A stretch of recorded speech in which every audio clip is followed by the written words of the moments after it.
मैं हमेशा कहता हूँ आपको कि जब पहला प्रश्न देखो तब पहला ही करो, दूसरा देखो ही मत। स्टूडेंट क्या करता है, सारे प्रश्न देखने शुरू कर देता है। तो सभी प्रश्न जो है वो एक साथ मत देखो। क्यों? क्योंकि अगर आपने देख लिए और बीच में 1-2 प्रश्न ऐसे जो आपने नहीं सुने हुए, तो आपके पूरे 2 घंटे में दिमाग में सवाल घूमते रहेंगे। मैं जब भी पेपर करने जाता था तो सबसे पहले क्या करता था, पहला प्रश्न देखा, पहले प्रश्न देखता था, दूसरा करता भी नहीं था, देखता भी नहीं था दूसरे में क्या है। पहले पर पूरा टाइम दिया, उसको कर लिया, आ रहा था नहीं आ रहा था देख लिया। मान लो कि चारों विकल्प नहीं आ रहे थे। अब अगर चारों विकल्प नहीं आ रहे हैं तो फिर मैं क्या करता था, चारों विकल्प नहीं आ रहे, अपने को कोई आइडिया नहीं है, जब चारों विकल्प का कोई आइडिया नहीं है तो मैं उसको ऐसे लाल घेरा कर देता था, उस प्रश्न पे मैं वापस समय नहीं। अगर 3 विकल्प नहीं आ रहे थे तो भी मैं उसको घेरा कर देता हूँ कि मुझे पता है कि गलत होने के चांसेस बहुत अधिक रहते हैं। बस ये 2 ही छोड़ता हूँ। अगर चारों विकल्प नहीं आ रहे हैं, अगर तीनों विकल्प नहीं आ रहे, भले 100 में से 30 छूटे तो छोड़ दूंगा। क्यों? क्योंकि फिर उसका मतलब पेपर बहुत टफ है। अच्छा, अब 2 स्थितियाँ और रहती है। अगर 2 विकल्प आपको बैठ रहे हैं तो मैं डेफिनेटली करता हूँ, और बाकी तो खैर करना ही है। 1 विकल्प वाला और 2 विकल्प, ये 2 प्रश्न तो मैं डेफिनेटली करता हूँ, और 3 और 4 विकल्प नहीं आ रहे हैं वो मैं छोड़ देता हूँ, क्योंकि यहाँ असभ्य तुक्का लगाना घातक हो सकता है। अब 1 या 2 विकल्प में अगर 150 के 150 प्रश्न ऐसे हैं जिसमें या तो मुझे कन्फर्म आ रहे हैं या 2 में मैं कन्फ्यूजन में हूँ, मैं सारे कर लेता हूँ। लेकिन अगर 3 विकल्प नहीं आ रहे हैं, 4 विकल्प ही नहीं आ रहे हैं, तो मैं छोड़ देता हूँ। तो सबसे पहला मेरा ये रहता है कि मुझे करने कौन से, छोड़ने कौन से। मैं अपने आप में श्योर रहता हूँ मुझे छोड़ना कौन सा और करना कौन सा है। अगर प्रश्न ऐसा आया जिसमें चारों विकल्प नहीं आ रहे, मैं रेड पेन घुमा देता हूँ। और यकीन मानिए 150 में से 10 एक सवाल ऐसे होते हैं, तो 10 एक सवाल तो रेड मार्क करके निकल गए, पीछे बचे 140। 140 में से 5-6 सवाल ऐसे होते हैं जिनमें तीनों विकल्प का कोई अंदाजा नहीं है, उसको छोड़ दिया।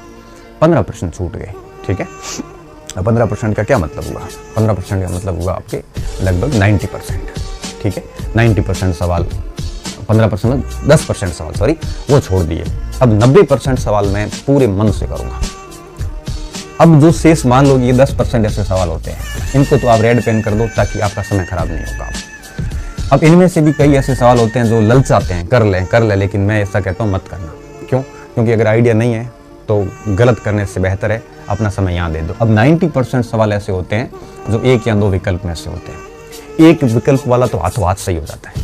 ठीक है, उसमें ज़्यादा दिक्कत होती है। अब 2 विकल्प वाले हमें थोड़ा सा समय मांगते हैं। तो अक्सर मेरा ये रहता था कि मैं 1, 2, 3, 4 ऐसे करते करते 150 सवाल तक मैं आता हूँ। अब मेरा करने का मैं तरीका बता रहा हूँ। अब मैं हमेशा यही करता हूँ कि जैसे देख लिया मैंने, जैसे मान लो कि हिस्ट्री है, तो हिस्ट्री का जैसे मान लो पहले प्राचीन भारत के सवाल आए 25-30 सवाल जो भी, तो प्राचीन भारत के 25-30 सवाल आए, या फिर ऐसे भी आ सकते हैं कि स्टार्टिंग में मैंने 25 सवाल जो है या 30 सवाल पहले के अटेंड किए बढ़िया, और उसके मैंने बबल्स कर लिए बस। क्यों? क्योंकि दबाव कम बढ़ जाता है कि 30 हो गए हैं, पीछे 120 ही बचे। ठीक है, फिर अगले 30, अगले 30, अगले 30 ऐसे करके 30, 150 कर लिए। अब 150 में से 10% तो रेड पेन पे निकल गए। मान लो ये 30 है, तो 30 में से मान के चलिए 4 या 5 सवाल आपके लाल घेरे के हो जाते हैं, मतलब छूट जाते हैं, पीछे 25 ही बचते हैं। 25 में से आपने एक विकल्प वाले लगभग 18 एक ऐसे सवाल होंगे, तो वो आप सीधे सही कर देते हो और उसके गोले बन दो।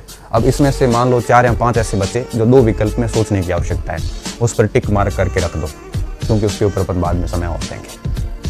फिर दूसरे 30 में भी यही, तीसरे 30 में भी यही, चौथे 30 में यही, पांचवें 30 में यही। तो 530 सवाल किए ना, तो उसके बाद स्थिति ये आई कि 5 बार ये लगभग 15-20 सवाल तो रेड मार्क से 15 एक सवाल निकल गए। ठीक है, और अब 15 एक सवाल निकल गए, मान लो 150 सवाल है ना, तो 135 सवाल जो है उसमें से 15 सवाल तो बिल्कुल हमने छोड़ दिए। अब पीछे 135 बचे। 135 में से लगभग 100 सवाल ऐसे होते हैं जो हमने एक विकल्प में सही कर दिए, लगभग 100 के आसपास सवाल। ये मैं इतिहास की बात कर रहा हूँ, गणित की नहीं कर रहा हूँ। हो सकता है वहाँ मामला कुछ अलग हो, 80 भी हो सकते हैं, 90 भी हो सकते हैं। ठीक है, अब 30-35 प्रश्न ऐसे बचे हैं जो डबल विकल्प में हैं, अब सोचने की आवश्यकता है।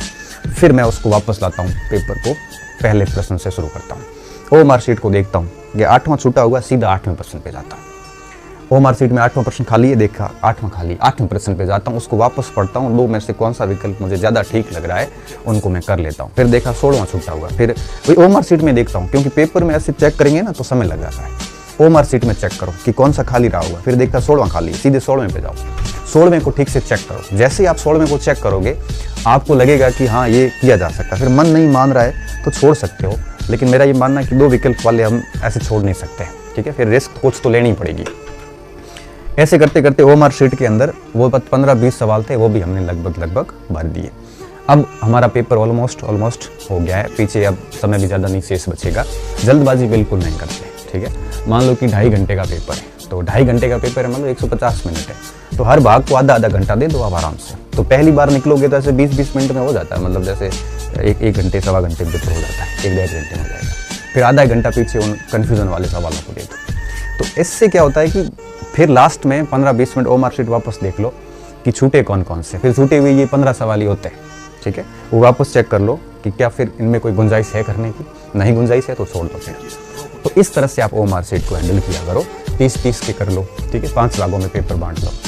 जैसे फर्स्ट पेपर है तो फर्स्ट में आप जैसे हिस्ट्री है, पहले 15 सवाल आ गए तो पहले 15 बढ़िया तरीके से अटेंड करके और उसके बबल कर लो। फिर जैसे मैनेजमेंट आया उसके 15 सवाल आएंगे, उसको अटेंड करके उसके बबल्स कर लो। कन्फ्यूजन वाले हैं उसको छोड़ दो, नहीं आ रहे रेड पेन कर दो। फिर जैसे जो भी हिंदी आई उस हिसाब से पहले 75 तक आ जाओ, फिर रेड पेन वाले तो अलग कर दो। फिर जो आपके छूटे हुए हैं 2 विकल्प वाले, वो ओएमआर शीट में देखो कौन सा प्रश्न छूटा हुआ है, उस प्रश्न को आप है वो वापस समय देके ठीक से करना शुरू कर दो, फिर वो बबल्स भर दो। फिर लास्ट में 5-7 मिनट फिर ओएमआर शीट को देखो कौन सा प्रश्न और छूटा हुआ है, फिर उसमें से आपके यही छूटे हुए आएंगे, कौन से, रेड पेन वाले। तो रेड पेन वाले जो छूटे उसको फिर से देखो क्या इनमें कोई गुंजाइश है करने की, लग रहा है कि नहीं 4 और 3 विकल्प नहीं आए तो फिर छोड़ दो, थोड़े स्ट्रिक्ट रहो।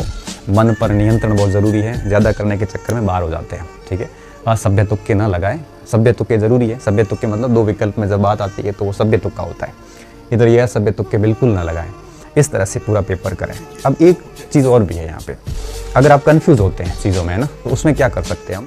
जैसे मान लो कि ओएमआर शीट है आपके पास में, पेपर का मेरा एक ये भी रहता था कि पूरा पेपर मैंने कभी नहीं पढ़ा, एक से लेके लास्ट तक जाता हूँ। जैसे पहला प्रश्न आया, मुझे नहीं पता दूसरा प्रश्न क्या है, मैं प्रश्न पत्र मेरा पेपर प्रश्न के 4 विकल्प पे रख देता था, प्रश्न पढ़ के मेरे दिमाग में सीधा उत्तर आ जाता। अगर आ जाता तो मैं नीचे देखता वो पढ़ा है तो मैं कर लेता, फिर उसको चेंज नहीं करता, क्योंकि अक्सर जब हम दूसरी बार प्रश्न करते हैं ना तो गलतियां करते हैं। इसलिए मैं कह रहा हूँ कि साथ में 30 प्रश्नों को साथ में भरते जाओ, क्योंकि दोबारा पढ़ना शुरू करोगे ना तो एक तो समय ज़्यादा लगेगा, दूसरा हम कई बार उत्तर चेंज करके गलत कर देते हैं। तो पहली बार जो दिमाग में आया वो बेस्ट आंसर निकलता है।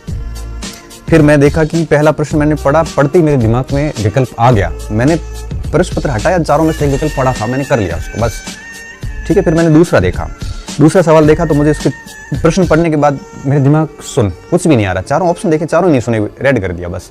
तीसरा प्रश्न देखा तो प्रश्न तो पढ़ा हुआ है, आया कि सुना हुआ तो है, लेकिन विकल्प दिमाग में नहीं आ रहा है। हटाया देखा तो उसमें 2 विकल्प तो पक्के ही है, ये नहीं है, फिर मैंने उसको टिक किया, बाद में देखेंगे। तो इस तरह से मैं चलता था। तो इससे क्या होता था पता है, इससे ये होता था कि अगर एक विकल्प में आपका आंसर है सीधा निकल रहा दिमाग से बिना ऑप्शन देखे तो वो डेफिनेटली राइट है। एक तो मैं ऐसे चलता था और 2 विकल्प में आता था, टिक कर देता था। तो ऐसे करते करते 150 तक आ जाते, पता भी नहीं चलता। पहले 30 तक, फिर 30, एक विकल्प वाले तो फटाफट ही राइट हो जाते थे, और फिर 2 विकल्प वाले पे थोड़ा समय देते थे, लास्ट में तीसरा विकल्प, चौथे विकल्प वाले को भी देखते थे, क्या पता उसमें से कोई और बात निकल आए। तो ये चीज़ें बहुत ज़रूरी होती हैं, इन चीज़ों को थोड़ा ध्यान रखें। अच्छा, दूसरी चीज़ क्या होती है कि पहला प्रश्न किया और पहला गोला भरा, ऐसा भी नहीं करना चाहिए कई बार। क्यों? क्योंकि परीक्षा हॉल में जब हम प्रवेश करते हैं ना तो स्टार्टिंग के 5-10 मिनट तक हमारा दिमाग प्रॉपर नहीं होता है, क्योंकि कई सारी चीज़ें हमने झेल रखी होती है, स्ट्रेस वगैरह। तो 5-7 मिनट के बाद हम पेपर की गति में आते हैं, तो 4-5-7 मिनट बाद में हम हमारे दिमाग को ठीक तरीके से मैनेज करते हैं, और फिर वापस आप पहले प्रश्न से शुरू करो। पहले 5-7 देखने के बाद फिर पहले प्रश्न से वापस मामला शुरू करो, और फिर टाइम का पूरा मैनेज करो, और आधे घंटे में 15-20 मिनट में 30 के स्लॉट निकाल दो, ठीक है। और फिर 30 होते ही गोले भर दो उसके फटाफट मतलब ध्यान रखते हुए। तो इस तरह से पेपर को सॉल्व करें, और डेफिनेटली ये बहुत फ़ायदा देगा आपको। अब एक आज मैंने जो ट्रिक्स बताई है, इससे आप कम से कम 5 पुराने पेपर कर लेना, 4 या 5 पुराने पेपर, तो ये चीज़ें ठीक हो जाएगी आपके लिए, ठीक है। पूरा पेपर कभी एक साथ मत पढ़ना, नहीं तो स्ट्रेस आ जाता बिना फालतू का। पहले प्रश्न जब पढ़ रहे हो दूसरा देखो ही मत, दूसरे पे आओगे तब तीसरा देखो ही मत, 30 तक आ जाओ। 30 में इसलिए क्योंकि 150 होते हैं तो 30 के 5 भाग में बांट लेता हूँ। 100 सवाल होते हैं तो 20 के कर लो, 50 सवाल हैं तो 10 के कर लो। तो थोड़ा क्या होता है कि दिमाग पे स्ट्रेस नहीं रहता, दबाव नहीं रहता। लास्ट में कई बार बच्चे पेपर पूरा कर लेते, गोले नहीं भरे जाते, जल्दबाजी करते हैं लास्ट में। तो इस प्रकार की गलतियां नहीं होनी चाहिए, इसलिए 5 भागों में सवालों को बांट लेते हैं हम, तो टाइम मैनेजमेंट है वो प्रॉपर बना रहता है। ठीक है, तो इन चीज़ों को आप अनुसरण करना, डेफिनेटली आपको फायदा होगा। मेरी शुभकामनाएं आपके साथ रहेगी।